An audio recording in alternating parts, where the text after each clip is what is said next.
This is to me the essence of the memories of Greece. You know, olives, feta cheese, oregano, and olive oil. Olive oil. I know you love it. It's at the heart of what Greek people are about. What I'm going to try and do is just show you a few dishes that I think capture, the mood of Greek food. One of the tricks is you want to make incisions with a knife, just deep into the muscle. And we're going to take whole cloves of garlic, just going to stuff them in there, push them in deep. Fishermen in Greece. It's synonymous with the culture, going out and fishing and eating seafood is a big part of lifestyle in Greece. And also, you talked earlier about meze.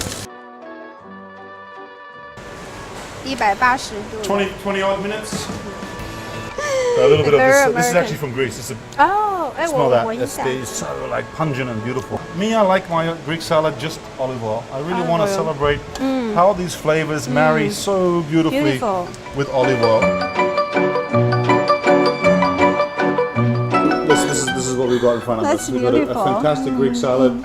That's got to be on the table. Yes. Yemista is a dish. This one, I never heard about this term. Can you tell me about it? This is a classic. Every Greek family makes this. This is my grandmother's recipe. My mum makes it different from my grandma. She used to argue with my grandma. Everyone discusses about the perfect version.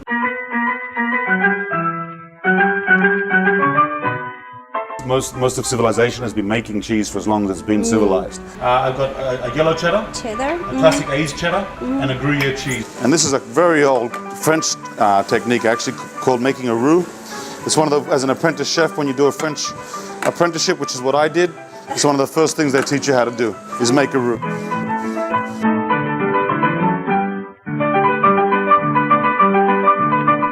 Chocolate has inspired countless stories, countless movies, books. It's an inspiration. It is one of those things that people go to when they're feeling down, and it has something physically in it that's been proven that actually is a stimulant that makes people feel better, that affects chemicals in your brain that makes you feel positive and good. Chocolate goes degrees, right? Percentages. Sometimes you'll hear people talk about 60 whatever percent, 70%, 50%. That means that the degree of darkness, basically in layman's terms, is the degree of darkness. Look at that. You can see that.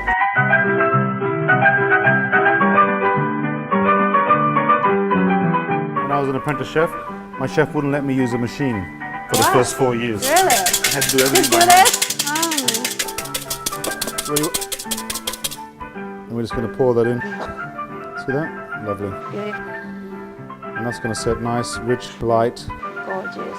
And this is again another very useful baking tip. Is I'm rolling flour. Okay, which one was it under, Sarah? Okay. Magician.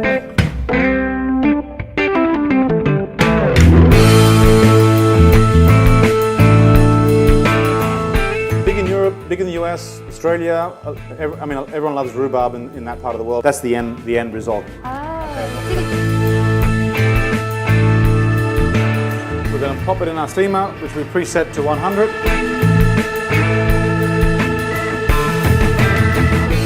Again? The thing? Again, low touch? I can't do fragua dishes and not make it a little bit technical. Okay. This is very scientific experiment. It's like in a lab. That's cooking up. I'm going to add nice, generous a lot, in other words, of pepper. And my honey. Okay? Your honey. And my honey. This is what I call like a self-saucing dish.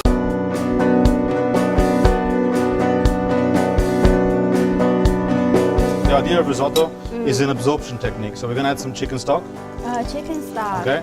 Cool. A dash of wine, not too much. I don't like. White wine. Just a little bit of wine. I don't like to add too much wine to my risotto because I think it adds an acidity. Right? Good. Always taste your food. Yeah, before you serve to other people. Really hot pan. Seal it. You can add more. Add more richness because, life's short.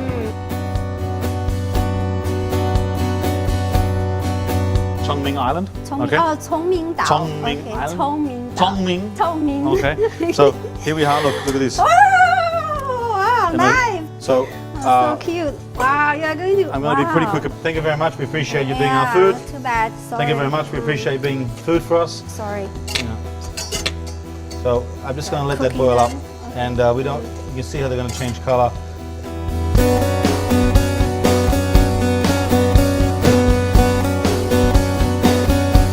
It made it look like everything was crazy as I'm throwing the pan. Yeah, Everything when you do it, everything was for a reason. The butter gets to the right temperature. I add the lemon juice.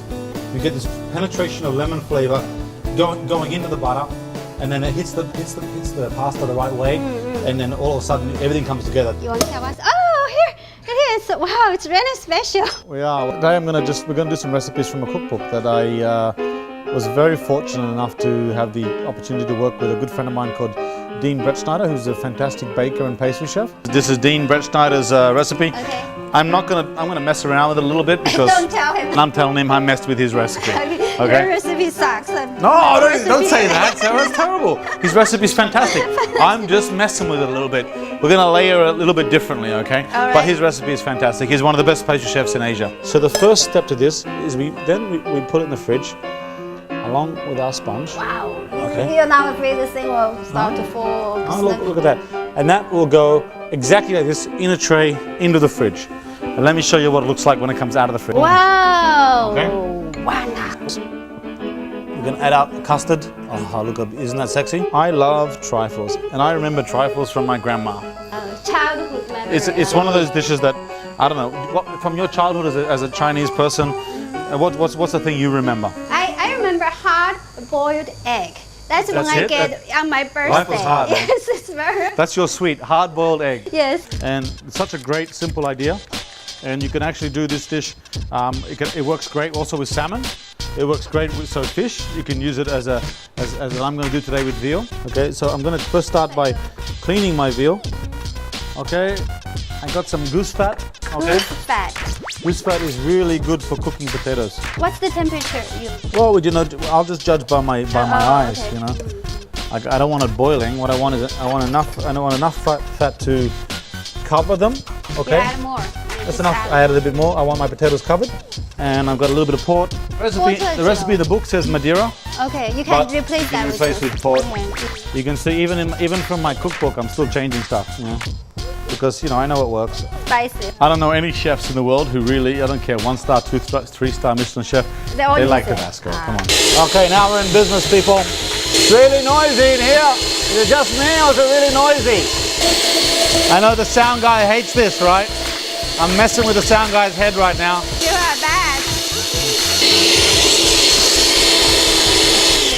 I said to my wife, when I made this cookbook, I said to her, I'm going to make a really simple cookbook. I think I put some really simple recipes in there. It turned out to be so simple. She looked at me and she said, I don't think many people are going to make these recipes, Dave. I said, what do you mean? They're simple. She goes, I don't think they're so simple. But I think they're simple.